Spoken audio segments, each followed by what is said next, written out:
This is the Environmental Protection Commission, EPC, special meeting, Monday, November 22nd, 2021. Thank you, members, for coming to this special meeting, because this is so at an unusual date and time. Our first piece of business is old business, EPC 34-2021, Trust for the Descendants of Eugene G. Bucas III, 92 Half Mile Road, proposing site grading and construction within an upland review area related to a replacement house. The site is shown on map number 2 as lot number 24. Rick, take yourself off of, okay. Okay, so I believe the commission members have a draft approval of that. And I suppose, Jim, you had edits? Mr. Chairman, I did, and I apologize to all, in particular Jeremy and Rick, if I'm slightly out of sequence, as I said in my cover email. But as I read carefully the permit to conduct regulated activities that Rick sent around to all of us, I found some confusion in reading through that, and I sent it back to Jeremy, Rick, I believe yourself, to open that up for kind of discussion here tonight to make sure we get it recorded properly. Yeah, this is Jeremy Ginsburg, and we did one thing that Jim points out, which is one thing I talked to Rich Jacobson a few months ago about when we talked about this application, is EPC typically doesn't approve quote unquote subdivisions because a subdivision, dividing the lot, is not a regulated activity, right? You're just putting a line on a map.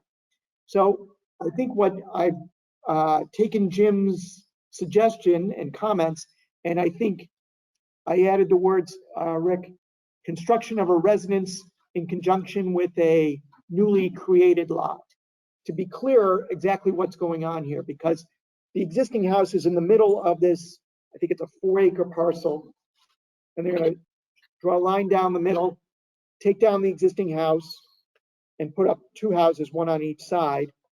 And so this would be on the the wetlands are on what I've called the western lot, which is the lot which is actually at the corner of Half Mile and Hollow Tree. So I think you're right, Jim. We want to be clear as what is the regulated activity? Probably just saying a replacement house is not giving someone the full essence of what it's all about. So it's really a subdivision that doesn't need APC's approval, but construction of a house on this new, so I said a construction of a new residence on a newly created lot. Thank you for taking the time to look over that. You may have seen there were a couple of other minor edits. Yep. And in particular, Jeremy, I note on page 4, as I had sent around, is it a condition? Yes, conditions number 9, at least as previously drafted, talks about construction of any structures. And so I raised that in my specifically identified. I think that's a good point. Another good point, Jim, is the house itself is not in the regulated area. It's some of the associated, if I recall, the retaining wall and some of the grading is within 50 feet of the, I'll call it the brook, the stream, the water course, whatever you want to call it. Sure. So it would be more accurate to say that that is the activity. Very, very good. Thanks for taking that into consideration and revising it as you deem to for the record for the town. Yep, thank you. Does any other commission member have edits or comments on this draft approval? No? Okay. Then can I have, Jim, can I have a motion to approve this? Yes, thank you for going through that with me, Jeremy, and for the benefit of my fellow commissioners. And with those changes, as Jeremy and Rick write, I suggest we move to approve the permit to conduct regulated activities for application EPC number 34-2021. Okay, Michael Irvin, may I have a second? I second. Okay, without objection, so approved. Rick, okay, you'll send it up? Okay. Okay, the next item of business is EPC 39-2021, Jeffrey Bluestein and Margaret Konoskpak, 49 Stony Brook Road, to demolish existing flood damaged vehicle bridge, private, and construct a new bridge, abutments, wing walls, driveway approaches, and other related features in and approximate to the wetlands, a water course, Stony Brook, and special flood hazard areas. The property lies along the west side of Stony Brook, approximately 1,000 feet south of Leroy Avenue, and is identified as map number 19, lot number 26. The zone is R1, and it's about plus or minus 3.05 acres. Okay, representing the applicant is Mr. DeAndrea.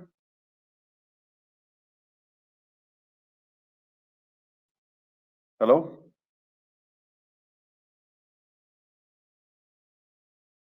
Mr. DeAndrea, are you representing the applicant?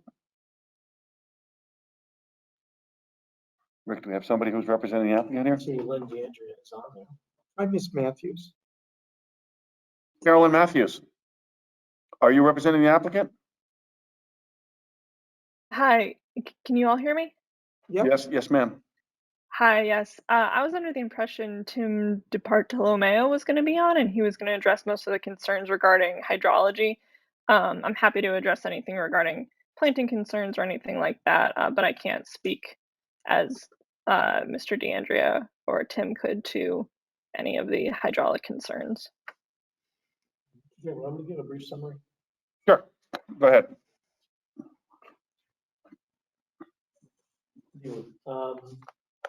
So I provided to you a summary of the project summary in the memo that's dated November 18th, 2021. And because of the complexity of this project, and it touches many issues relating to wetland protection and flood-prone areas, that I thought this was the best mechanism to give the board members some background and to help them.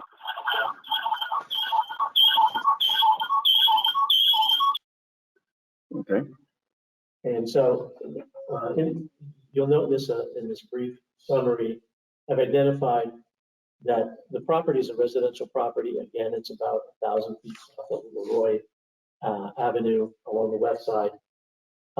It's developed with a single family dwelling, attached garage, sports court, well, pool, drive shed, stone walls, fences, and other related features, served by sanitary sewers, and it reported as being served by a well as well. The site is characterized as substantially upland, except for a corridor, a stream corridor, Stony Brook, that runs down approximately the center of the site with fringe wetland areas. And the reason why we're here this evening is because of the substantial damage that occurred with the bridge that provided upland access and access to the house during the earlier part of September during Ida.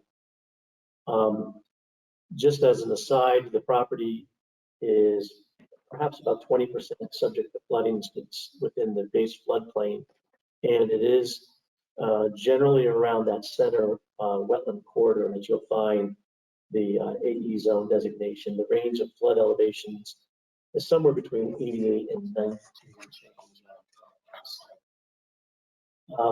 It's the applicant's intent to, and I'm sure most of you have seen it, it is pretty impressive that the bridge that was existing there, that was on abutments, concrete abutments and wood decking, was virtually wiped and clear during the storm. In fact, the decking is in part located downstream. The abutments lie there. The steel has been removed from the brook. The remnants of the bridge have either been removed from the brook been stockpiled on site or have been removed from the site. So it's the applicant's intent to get access back to his property by constructing a new bridge, new vehicular bridge with guide rails, decking, the stringers, abutments, foundations, wing walls, and scour protection in approximately the same location as the existing. The low chord of that bridge is expected to mimic the existing, although the hydraulic opening will be widened slightly to improve the riverine hydraulics slightly. The low chord has not been elevated and will not be elevated to try to reduce the impacts on the approaches from either side to that bridge and the significant fills that would probably be required in order to raise it up above the level of the 100-year storm. The new bridge will be impacted, continue to be impacted by the flood. It will be overtopped, and overtop meaning that the flood waters will continue to flow over the top during the peak of a 100-year storm. In projects of this type, an evaluation is to evaluate the impact specifically on wetlands and watercourses and other resources of conservation value, such as trees of significance, and you try to minimize the impacts or eliminate the impacts. You want to make sure that drainage impacts have been appropriately mitigated. You want to be sure that it meets the criteria for flood impact analysis, meaning zero rise in the floodway and floodplain. You want to make sure that any increases or any changes to the dynamics of the flood, such as velocity, is appropriately mitigated, and to be sure that it's implemented in such a way that water quality impacts are appropriately mitigated. And finally, in this case, to make sure that the resources are protected or enhanced. The significant amount of flood water that raged through here in the earlier storms, the volume and the velocity, really caused the bridge to fail. From what has been reported to us, is it was a scouring of the channel and the embankments, and the scars of that flooding that are out there still today. That with the completion of the bridge will be mitigated. So we asked for a substantial amount of information back in October. The applicant has responded both with structural plans and civil engineering analyses. And the important elements that have been addressed include, there was a hydraulic analysis that was submitted to demonstrate that the new bridge is not going to cause a rise in flood heights. No rise in flood heights in the floodway or the floodplain. So that has been confirmed. That has been sent over to the town engineer to review the potential or to do the consistency of with the flood regulations. A velocity analysis was provided separately, and although there were de minimis changes in velocities, the engineer has confirmed that those impacts are in fact de minimis and don't warrant any mitigation. So what does that mean? That means if you were increasing the velocity and it was substantial, it would cause further eroding of the embankments, that you would have to riprap or do some other kind of mitigating measure to make sure that resources are not further impacted or downstream properties are not further impacted.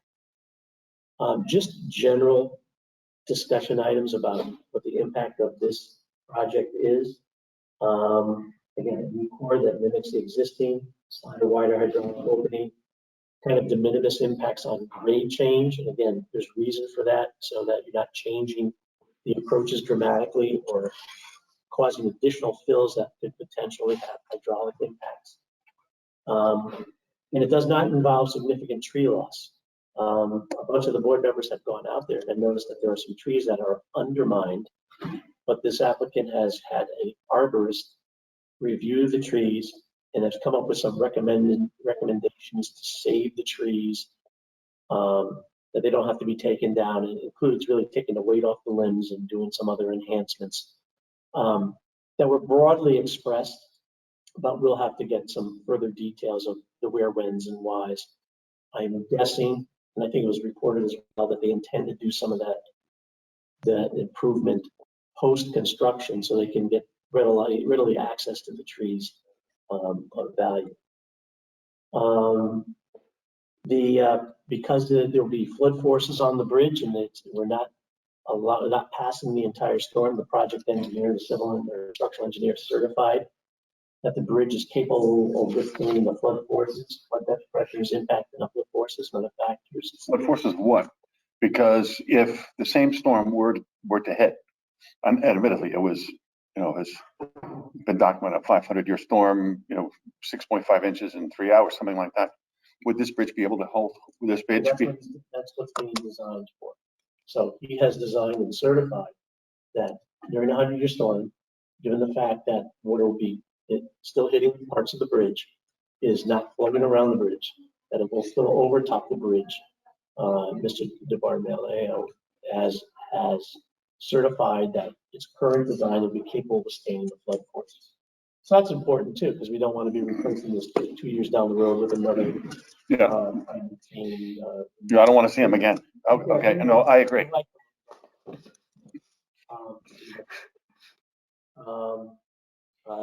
We've also had provided for the applicant has provided for staging and stockpiling logistics plan, which is important when you look at bridge construction projects. You don't want the contractor to be staging, stockpiling the floodplain to the extent. And luckily here, there's an open space that can be done with it substantially out of the floodplain and outside of wetlands that can be utilized. Mm-hmm. We've been doing contingencies for flooding. And essentially what you do on bridge projects is if you pay attention to the weather, if it's going to be a storm of a certain magnitude, everything out of the river and move it away or secure it in a way. So those have been incorporated into the plan as well. Some water quality elements that we incorporated in the plan was your typical sediment and erosion control plan. There's some terrestrial kind of controls that have been installed. There's some in-water devices that have been proposed. And then final stabilization measures. There was a question about impacts on the sanitary sewer. There's a main that runs right along the face of the bridge, not the face of the bridge, but the abutments of the bridge. And they have engaged the town engineer and have come up with some protections for that sanitary line, because the last thing you want to do is during construction is break in. So they have modified the abutment configuration to avoid it out of the easement. They'll be doing things like they have located the main now. They're going to re-verify the main during the construction process. They're going to have the town engineer out. They are not proposing anything like shoring at this time. At least the preliminary comments that it seems to be far enough away that they've been able to reconstruct the bridge. And the main's also very deep. I think it's about 10 feet deep as well. I mean, it's 10 feet, wow. So, and then they also did, again, important on bridge projects are water handling. We had them address the water handling elements. How do you work on the abutments with the river flowing? You want to dig in the driest conditions possible. What's going to change over the generation of this project is they're no longer doing piling. So they thought that bedrock was shallow enough that they could excavate down to it and seek the bridge on the shallow bedrock. So that's what the plan has been changed to, but they're handling the water. You want to dig in the driest conditions possible. They come up with a sandbag proposal. You work on one side of the river, you cordon it off, you pump it out. They have a pumping general plan to water that excavation. You excavate, you pour your footings, you flip it over, you do the other side. So that's been kind of spelled out. And again, they have flood contingencies that are built into the plan. As far as mitigation that's being proposed at this time, is they made a change from extensive riprap to riprapping in critical areas along the abutments. And again, that's important for making sure the abutments stay in place in the storm. But they're also restoring natural stream bank material to the rest of the water course, which is kind of a typical practice. Mm-hmm. Is you want to restore stream bank materials to the extent feasible. And Tim has outlined how he intends to do that sampling and make sure that it goes back relatively the same type of material. We already talked about the trees and had the arborist out, and there's details that have been provided on the plan. The applicant and the owner has committed to removing the debris that was washed downstream, which I thought was a very generous act. There's pretty much the substantial pieces of the wood decking that is down 3 or 4 properties down. Oh, wow. That the neighbors have talked about. They were very kind, and I think what they're going to do is they're going to work on a mechanism to get those things removed. Good. Remove that obstruction. The last piece is planting mitigation and restoration of the bank. And Tim and the owner has committed to presenting the plan due to the time constraints of trying to get this worked through, that they've asked for some additional time to come up with something that is reasonable, but still will restore the resource, stabilize the soils, restore the embankment, protect those trees to the extent that we can. So with that, that was kind of the summary that I presented to you.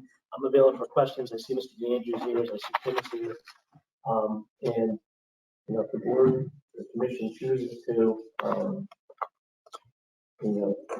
after the next meeting, come up with a resolution or seeks to create a resolution, I'm working on conditions of. Well, let's go. Let's hear what Tim and Lynn have to say first, and then we'll go from there. Thank you, and my apologies. I had some technical difficulties logging on this afternoon. So, Carolyn, thank you very much for I could hear. I couldn't log on, but I could hear. And Rick, thanks for that explanation. I think it was well summarized. So yeah, as Rick suggested, we had gone through a number of revisions since the start of this, and one of those was as a result of the hydraulic analysis that Len DeAndrea's office performed. We had gotten some geometry on the stream bed information that we didn't have before, so that led us to actually lower the abutment foundations a bit, and in doing so, we decided that the pile foundations were no longer cost effective or really adequate, necessary, because we were right very close to where bedrock has already been confirmed to be at. We had done some explorations very early when the bridge initially came out. We had a soil boring contractor come out and actually drill right close to where the collapse was and confirm that bedrock was fairly shallow. And we also know that there's rock outcroppings on the opposite side of the stream, which gives us indications that rock is even shallower on the house side. So that's how that's the approach for that, and the reason for those changes. We've basically most of these changes have been with working with Len's office to make sure that the engineering department has been satisfied. So if I have nothing further to add other than, I'll answer any questions. Okay.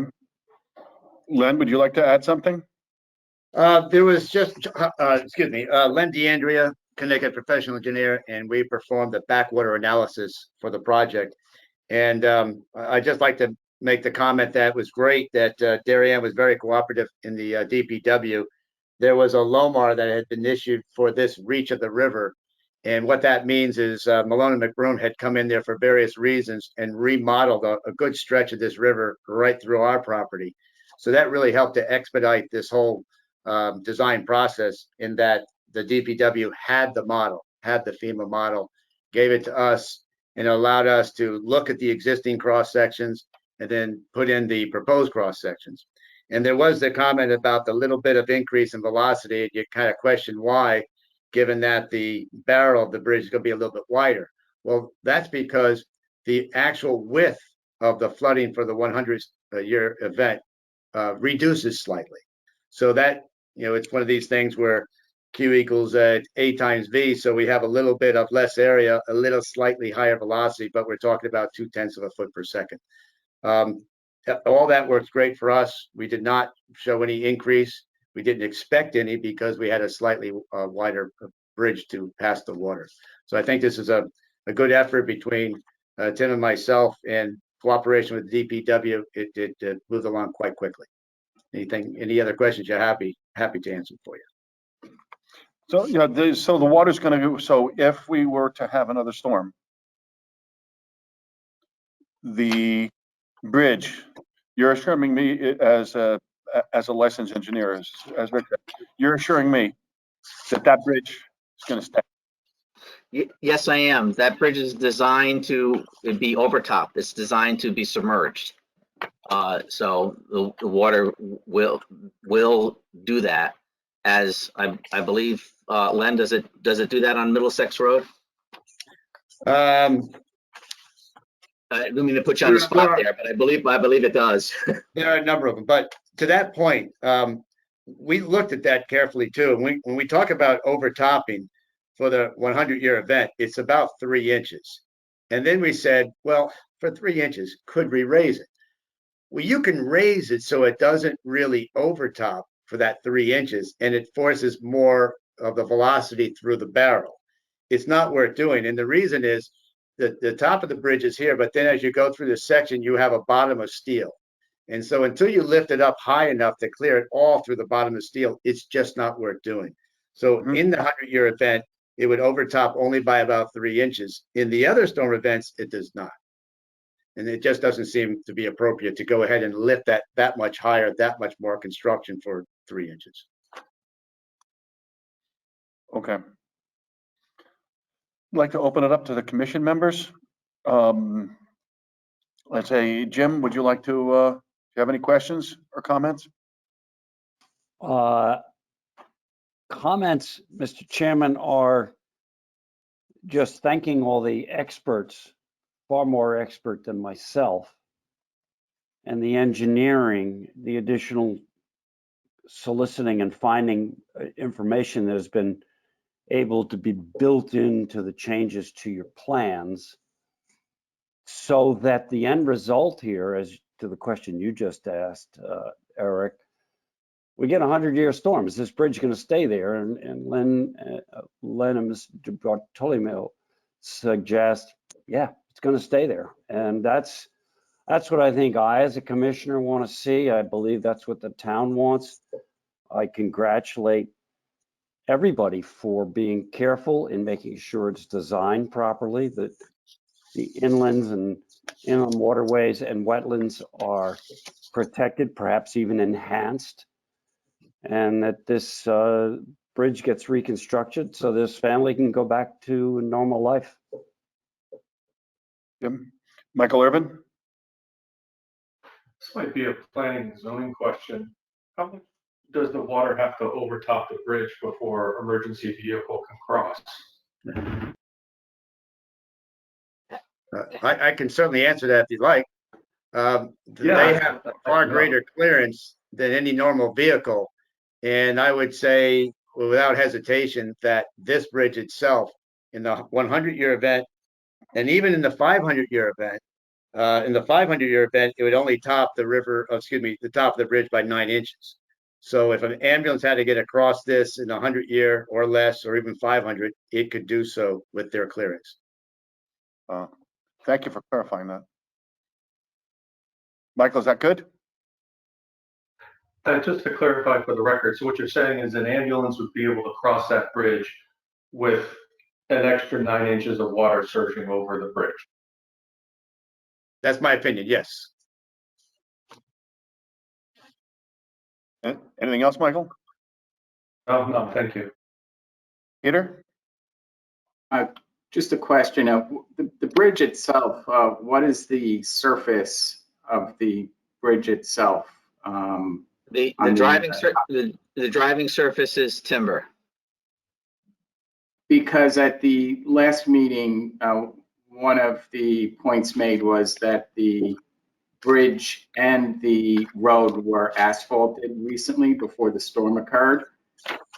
And I am wondering if the extra layer of asphalt, certainly not the proximate cause of the bridge collapse, but the weight of that asphalt could be one of the contributing factors to the bridge collapsing. And I'm wondering if, from an engineering point of view, you feel that one of the conditions ought to be that the bridge be maintained in a certain way and not have, let's say, 2 or 3 inches of asphalt added to the weight of that bridge. Let me just respond in a couple of ways. One is I believe there might have been maybe a misstatement or something. As far as I'm aware, that the existing bridge never had an asphalt surface. It was always a timber surface. All right. But secondly, yeah, it's a good point that you make. The extra weight of the asphalt.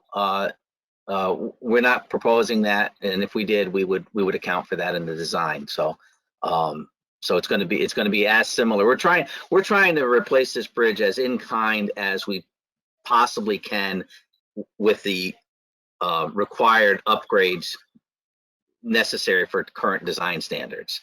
Okay, so that means it's more robust. We're trying to make it as identical as possible.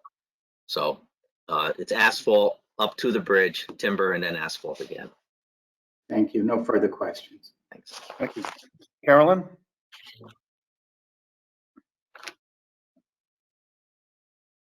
Hi.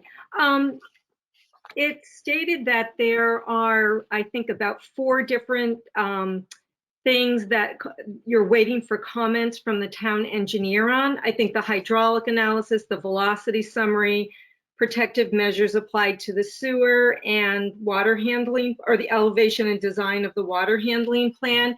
I'm just wondering if you've received those comments yet? We've responded to those, and I believe to the town's satisfaction. Okay. And, Yeah. Okay. And Hydraulic comments, absolutely. I read those over. Darren responded to Mr. Talamelli, concurring with our findings. oh, okay, great. And also just, I know it will vary depending on the weather, but I don't think it's stated in here anywhere how long it's expected to complete the project. And again, I know that you have to keep an eye on the weather, and you have to stop if there's a certain amount of rain is expected. But what is the time frame? We anticipate none of the. It's a great question. None of the materials that we are using here are what we would consider to be long lead time items.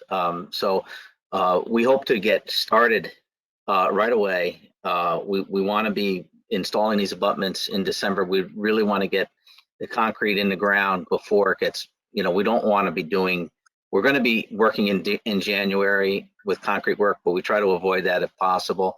But we want to get as much concrete in the ground as possible before it gets really cold out. So the goal is to go to get this thing drivable within, by the end of January. excellent. It's a very aggressive schedule. Looks like a big project. Yes.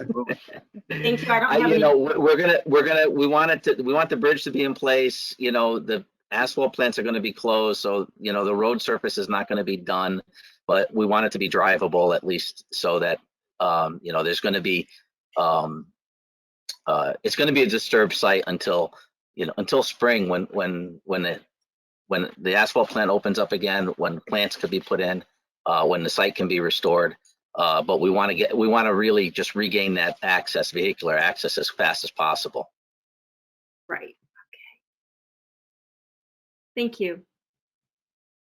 Lauren? Hey, everybody. Thanks for the recap and sharing all of these good questions. I just had a question actually on process. And so I wanted to know, maybe Rich or Eric can just give me some guidance. When will we be able to review the plans, like the water handling plan and the rest of them? I didn't see them come through. I guess they're not submitted yet.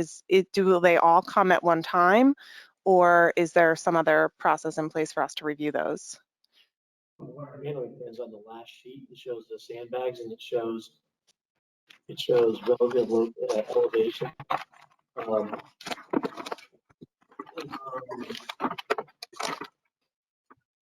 Okay, I guess maybe mine's just missing. Temporary stream diversion. Yeah, It's a separate stream diversion. yeah. I'm looking at mine. I have it here. Okay. Okay. Rick, could you check yours to make sure that, because it came as a package, so I'd be surprised if it was missing, but could you check, please?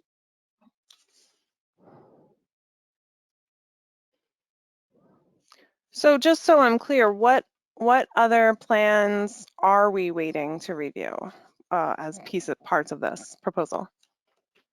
What is, the major thing, there's going to be details, like, I will be asking for like a spot elevation on the top of the sandbags, in general, that, details they're going to, they pick the locations already, but, provide on the plan the details that, so it'll be like little things like that. The bigger thing, and I think that'll come, over the winter, would be the planting and restoration proposal, how they're gonna repair some of the banks, how they're gonna replant some of the banks, how they're gonna sustain or incorporate construction. So that seems to be the biggest thing that's remaining. Details of replacing the bridge have been addressed. Okay, understood. I don't have any other questions. Anybody else have anything for everybody? Okay. So Tim, how do you want to handle this? We'll write it up a draft for, is it, no, 2 weeks. 2 weeks. 2 weeks. Yeah, next Wednesday, week from this Wednesday. A week from this Wednesday? Holy smokes. Is that right? Yes. December 1st. I've got nothing better. Oh, you're, Yeah, week from this Wednesday. a week from this Wednesday, so we'll meet in 10 days. Oh, that'll be ready by then? Because you have to get that package out. Yep. Yeah, because you're off Friday, I'm sure, so, okay. Just, So, sorry, Peter? Yeah, I just had a quick question. This is probably inferred in any of the draft that's prepared, but because this is what I'll call a grandfathered bridge, it's probably not the right term, but it's certainly a pre-existing bridge. The permit that's being drafted, I assume, will make it clear that this is not precedent for a new bridge to be, or shouldn't be deemed a precedent for a new bridge without a pre-existing bridge there to be built over a water course like this. I assume that's the case, but I feel that ought to go on the record for any future applicants that might look at this situation as precedent to allow this type of bridge to be built without having a pre-existing bridge already in place. Mm-hmm. Okay, Rick, you got that? Good. That'll be included. Thank you. Thank you. Thank you, Peter. Could I, may, Yeah, if it helps, we title our drawings Emergency Bridge Replacement Project. So, Mr. Chairman, may I just, because I'm sitting here scratching my head asking Peter what's behind his thinking there, because without this bridge, this house can't be built or occupied. Yeah, no, my thinking is, I certainly am not adverse to this bridge being built as a replacement. But let's assume a neighbor or even anyone else in town has a water course like this and feels that it would be desirable to take a shortcut out of another road and wants to build a bridge over a water course like this. They may look at this decision and point to it as a precedent to allow that kind of activity. And I think every bridge like this over a river or a brook needs to stand on its face. But this is a special circumstance where it is, as was just mentioned, this is an emergency replacement of a bridge, which I think is very different than someone that would come in and want to build a bridge, which would be a totally new bridge over a river or a water course like this.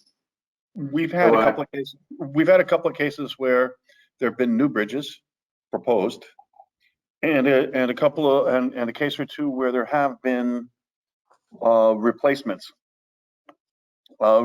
bridges, and in the past. And normally my response is, well, not all streams and rivers are equal, and not all building circumstances are equal. So that for a future applicant to point to this and say, hey, you let him cross the bridge for this, or say, well, it's, as you point out correctly, it's a replacement bridge, and that's critical. But from my perspective, every application has to stand on its own merits, and the topologies. There's so many different things that come into the strength of the river. Is it an intermittent stream? Is it like this case? Part of Stony Brook. The source of Stony Brook. So I hear you, but and any applicant that would come in and say, well, you approved him, so you have to approve me. I'd have fun with that one. I'd have fun with that with that argument, because you'd sit there and say, okay, for you to be equal to him, you sit there and say, do you have this number of acres? Do you have this? Do you have that? Do you have that? Are you equal in all these other circumstances? And the answer would be no. So you go there and you go, okay, well then the bridge isn't equal either. So at that point, I can think of only one, Tokenique Trail, where they proposed subdivision over a stream, and we didn't approve it. Okay, so and certainly the stream was much smaller than this. So things. So each person has to that lot had its own challenges. Let's put it that way, right, Tim? that was a challenging lot, but no. Each application stands on its own merits, and the differences between applications are very significant. So anyway, that would be my response. But I think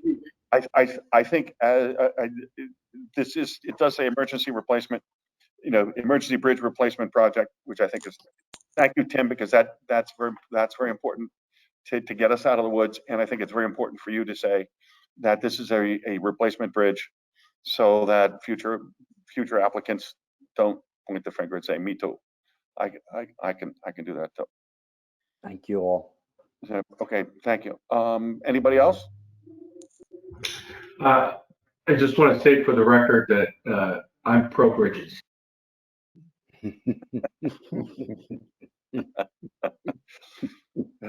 What, were you driving over the Miamis Bridge when it broke? I saw my neighbor. No, actually, everybody wants to go home, but there were a lot Tim, of don't firemen. tell me you designed it. No, but I drove over it that night. No I kidding. did too. Yes. I did too. Oh I my did God. too, twice. No. I went up Oh from my Westchester to Connecticut, turned around after whatever, That's drove back across it. same thing. Oh my God. Same thing. Holy smokes. Good to be talking with you here tonight. Yeah. We appreciate that. It's a good thing it was at midnight, but no, anyway. That Right. Well, okay. Anyway, okay. So we're all set then. We'll write a draft approval for, was it 9 days? You have it out in your packets. So I think you'll it's have it in your number packets. one. We can look at it, and then we'll, hopefully there's no flies in the ointment, and we'll be, looking to approve that. So just keep in contact with Rick. He's our man for Okay. great. Okay, let's move on to new business. New business, there's none. The minutes of November 3rd, 2021, regular meeting of the EPC. Anybody have, I noticed the new format. I like the new format that Rick's come up with. So anybody have any changes or comments? Rick, I'm sure you saw very simple notes that I made on pages 5 and 6. If you agree with them, my comments are submitted, Mr. Chairman. Great, thank you very much. Okay, good. The corrections are made. Anybody else have anything that they would like to, okay. Jim, I have a motion to approve the minutes. With that, I would urge us to recommend the minutes of the November 3, 2021 regular meeting of the Environmental Protection Commission. Great. Michael Irvin, can I have a second? Second. Oh, you were not present. Sorry, Ben. You have to abstain. Carolyn? Yeah, I'll second them. Okay, we have a second. So approved without objection. Thank you. Thank you very much. There's just one other thing I'd like to, for the commission members. I am now, I don't know if you can see that. I hope it's close enough, but this is the little card that says you're an official member of the EPC. Rick has yours. So if you can stop by the office or something like that, or maybe you can include them in the package. Yeah, we'll put them in the package. We'll put them in the package so that you have that, so you can, it actually has, you know, a raised seal on it, so it's official.